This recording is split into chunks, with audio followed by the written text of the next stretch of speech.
Titanic جہاز، جس کا نام شاید ہی کوئی انسان ہو جس نے نہ سنا ہو۔ سائنسدان اس کے ملبے کو ڈھونڈنے کے لیے برسوں سے کوششیں کر رہے ہیں۔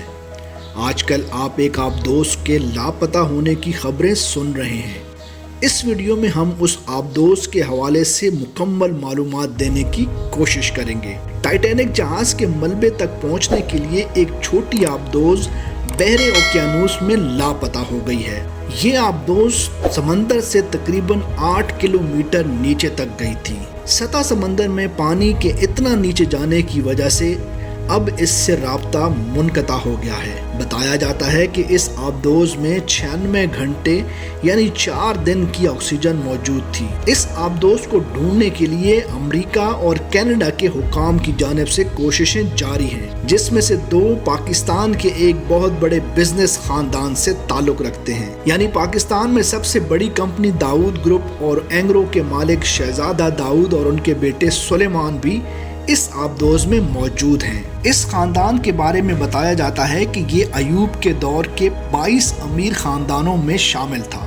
آبدوز میں سوار شہزادہ داؤد پاکستان میں سب سے بڑی کمپنی اینگرو کارپوریشن کے وائس چیئرمین بھی ہیں۔ اس کے علاوہ شہزادہ داؤد کیلیفورنیا میں قائم ایک ادارہ سٹی کے بھی ٹرسٹی ہیں، جو کہ خلائی مخلوق کے بارے میں ریسرچ کرتا ہے۔ اس کے علاوہ باقی 3 لوگ بھی کافی امیر اور مشہور خاندانوں سے تعلق رکھتے ہیں۔ یہ لوگ ٹائٹینک کی تلاش میں جس آبدوز میں گئے تھے وہ ایشین گیٹ نامی کمپنی کی تیار کردہ ہے۔ اس آبدوز کے حوالے سے بتایا جاتا ہے کہ یہ آبدوز فوجی آبدوزوں سے کئی گنا نیچے جانے کی صلاحیت رکھتی ہے۔ دنیا میں سب سے جدید ترین آبدوزیں جو کہ امریکہ کے پاس موجود ہیں وہ 2 سے 3000 میٹر تک نیچے جا سکتی ہیں، لیکن اس آبدوز کی خاصیت یہ ہے کہ یہ 4000 میٹر نیچے تک جانے کی صلاحیت رکھتی ہے۔ اس چھوٹی سی آبدوز کا نام ٹائٹن ہے۔ اس کی ساخت کے حوالے سے اگر بات کی جائے تو یہ ٹائٹینیم اور کاربن فائبر سے تیار کی گئی ہے، اور اس میں باقی آبدوزوں کے مقابلے میں سمندر کے اندر پانی کے دباؤ کو برداشت کرنے کی صلاحیت بہت زیادہ ہے۔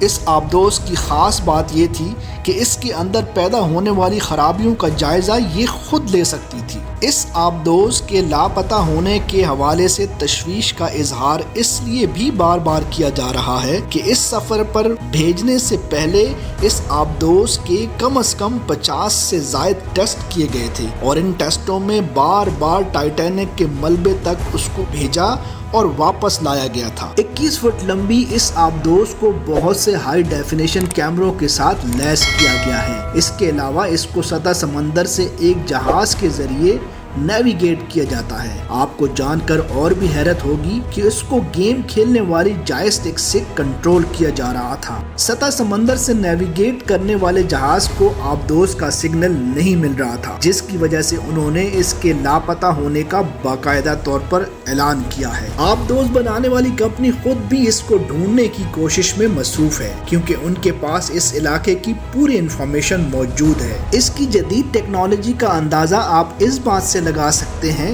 کہ آج تک اس سے پہلے اتنی بڑی ٹیکنالوجی کسی بھی آبدوز میں استعمال نہیں کی گئی ہے۔ اس آبدوز کے حوالے سے ایک دلچسپ بات اور بھی ہے کہ اس کو 2019 میں تیار کر لیا گیا تھا، لیکن اس کی سرٹیفکیشن جاری نہیں کی گئی تھی۔ اس کی وجہ یہ تھی کہ اتنی جدید آبدوز کے حوالے سے ابھی تک کوئی سرٹیفکیشن یا سٹینڈرڈ کا نظام ہی متعارف نہیں کیا گیا تھا، اور ہو سکتا ہے یہ سٹینڈرڈ متعارف کروانے میں حکومت کو مزید کئی سال لگ جائیں۔ یہ آبدوز جو کہ سب سے پہلے 2021 میں سطح سمندر سے نیچے گئی تھی، اس لحاظ سے ٹائٹینک کے ملبے کو دیکھنے کا اس آبدوز کا تیسرا وزٹ ہے، اور اس کے مسافروں سے تقریباً $2.5 لاکھ فی کس کے حساب سے چارج کیے گئے ہیں۔ یعنی اس کے اندر موجود مسافر $2.5 لاکھ دے کر موت کے منہ میں چلے گئے۔